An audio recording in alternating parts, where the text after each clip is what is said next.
Okay, let's unpack this. We are going to dive into a distinction that sounds, maybe a little academic at first, law versus legalism. But it actually dictates a fundamental reality. What? Whether the rules in your life lead to, well, restriction or to genuine freedom. Yeah, it's like the ultimate operating system check for your life. And our sources today, they take these really deep theological concepts, a lot of from commentary on 2 Corinthians, and they just immediately connect them to how we navigate modern life. Right. We're talking ethical problems, workplace rules, even something as current as AI and what human value is going to look like. Yeah, and that's really our mission today, to figure out why an external checklist, even a well-intentioned one, can sometimes, actively get in the way of real growth. Yeah. The core tension we're looking at is this. Law tells you what to do. Wisdom, on the other hand, tells you why. And that why is everything. It really is. The sources, they all pretty much highlight that we need structure. Rules are necessary for things to function. Right. But, and this is the big but, if we just stop at the rule itself, we completely miss the principle behind it. It's the spirit of the thing that matters. The spirit in which you approach it. Exactly. Yeah. And it's perfectly captured in 2 Corinthians 3.17, which says, the Lord is the Spirit, and where the Spirit of the Lord is, there is freedom.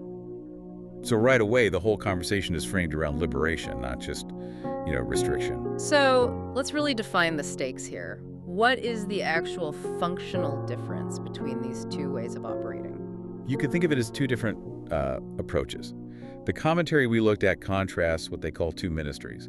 The first is the Old Covenant ministry. It relies entirely on the external rule, the rigid written law. Okay. And the result of that system is almost always restriction, or what the text calls bondage, because it just keeps pointing out your failures. It just tells you what you did wrong. It just tells you what you did wrong. The other one, the New Covenant ministry, operates through the Spirit, and its result is freedom. That raises a really interesting point, because it almost sounds like a rejection of obedience altogether. And that can feel, a bit like moral relativism. How do the sources keep it from going there? They're super clear on that. God absolutely desires obedience. But, and here's the nuance, it has to flow from an inner nature, not just from ticking boxes on an external list. So not being under the law doesn't mean you just ignore the law. It means the principle of the law gets written on your heart, and then obedience becomes this natural, voluntary thing that comes from this inner new life. So if it's just about fear of getting caught or trying to earn points... That's when it tips over into legalism. Exactly. Okay, so this is where it gets really interesting for me. If the end goal is this internalized character, what happens when we, or our institutions, our churches, companies, schools, rely too heavily on that external checklist, on legalism? Well, that's where it becomes a real problem. That reliance, it actually stalls maturity. It creates a developmental block. Right. I remember one author drew on Galatians saying that immature people have to rely on external rules, kind of like a kid relies on a guardian, right? Exactly. But if you never move past that stage, if the rules never become an internal understanding, you never really grow up. You never learn to drive without the instructor sitting right there. And that's the basis for a really strong critique in the sources about institutional legalism. Yeah. They call it a constant temptation. So when an organization, any organization, focuses too much on just checking boxes and raising external standards. So they create an atmosphere of what? Guilt? Immaturity, guilt, and fear. Yeah. You nailed it. And they're putting all their energy in the wrong place. They're spending all this time on visible things like dress codes or, tiny external behaviors, and they completely neglect cultivating the inner life. Yes. They keep raising the bar for how things look on the outside, but they fail to get that genuine, heartfelt buy-in on the principles underneath. So you get compliance, but you don't get character. You get compliance without character. It's a tragedy, really. Paul described his own ministry as victorious and glorious, and the sources say those 2 ideas are parallel. Victory is when you actually see transformation, not just people towing the line. And for you listening, is it's so critical. If your good behavior is only motivated by something external, like you only drive the speed limit when you see a cop car, that behavior just disappears the second the oversight is gone. True wisdom, true character, it demands that internal shift. That vanishing act is the dead giveaway. Yeah. It tells you you're operating under law, under legalism, and not inner freedom. That idea of behavior vanishing when the boss isn't looking, it makes you wonder about something as simple as a company rule. So let's pivot a bit, like the source does, to the modern workplace. Is a company telling you to punch in every day? Is that automatically legalism? It's a great question, and the sources give a pretty clear answer. While, mandatory hours might feel a bit restrictive, the rule is often there for a bigger purpose. It's for the common convenience and freedom for everybody. Exactly. I mean, if you need someone from the finance team or, general affairs to be there between 10 and 3 so you can get your job done, that shared rule makes sure everyone can work efficiently. It's not arbitrary control. It's a foundation that actually creates more freedom for the whole group. It governs an external action, sure, but the intent is all about function and convenience. And this leads us perfectly into technology, because this whole difference between external knowledge and internalized wisdom, it's becoming like the central question of our time. It really is.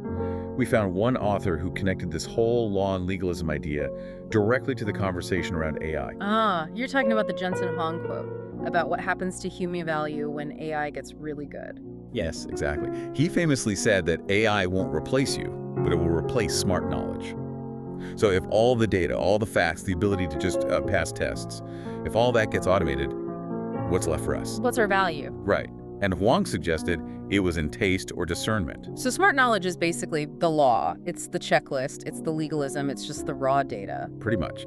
And the commentary suggests that while taste is close, a better, maybe deeper word for that human trait is wisdom. Smart knowledge is like legalism. It's the data that tells you red means stop. Wisdom in how and why you use that knowledge. Oh, okay. So your personal wisdom, it determines the quality and the moral direction of how you apply all that data. If you only have, say, 60 points of taste, even the best AI is only going to be applied at a 60-point level. That crystallizes it perfectly. Knowledge is the rule, wisdom is the application, and understanding the principle behind it. We can see this so clearly with the traffic light analogy the source provides. It's like the ultimate test for this stuff. It really is. The simple law is red means stop, green means go. That's easy. Everyone knows that. But the real question, the test of character is, why do you stop? And the sources pose this challenge. Imagine you're on a totally deserted island. It's the middle of the night, no other cars, no police for 1,000 miles. Do you still stop at the red light? And stopping in that moment, that shows internalized wisdom. Right. You're not stopping out of fear.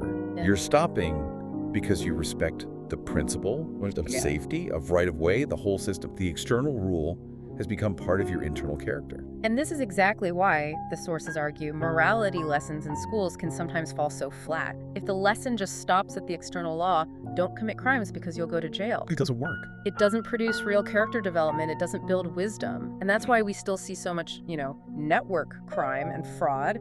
It's not that people don't know the rules, it's that the rules never became their internal operating system. It's a really powerful final warning, and it applies to everything, not just ethics. The commentary is very severe about not relying on any external appearance. Like what, like titles? Exactly. Yeah. Titles. Holding a church position like elder or pastor, or even just, the historical claim of being a multi-generational Christian. Because those are all external markers and they're just not enough. Precisely. They're external positions. They can't prepare you to face what the sources call the real judgment. Genuine character change needs something internal. It requires letting true conviction lead to holiness and real repentance, not just hiding behind a title or a name. So we've really seen today that the choice between freedom and bondage, it all comes down to shifting our focus from that outer observance, the legalism, the checklist, to actually cultivating inner change, that deep wisdom. Yeah. It's about developing the kind of internal character that upholds the principle even when no one is watching, even when the lights are off on a totally deserted street. And that raises a really important question for all of us. If Paul said his ministry was both victorious and glorious, and that those two ideas are basically parallel, then how does genuinely tying your own daily efforts to an internal purpose, to cultivating that inner life, how does that transform your own work or your spiritual journey into something truly victorious? That's something for you to think about. The source really urges us not to rely on those external markers, being a seventh generation whatever, or having a leadership title, to face the real tests. So if those titles and external markers don't count, what's one concrete step you're taking today to make sure your heart's character actually aligns with the principles you say you follow? That's something for you to mull over on your own.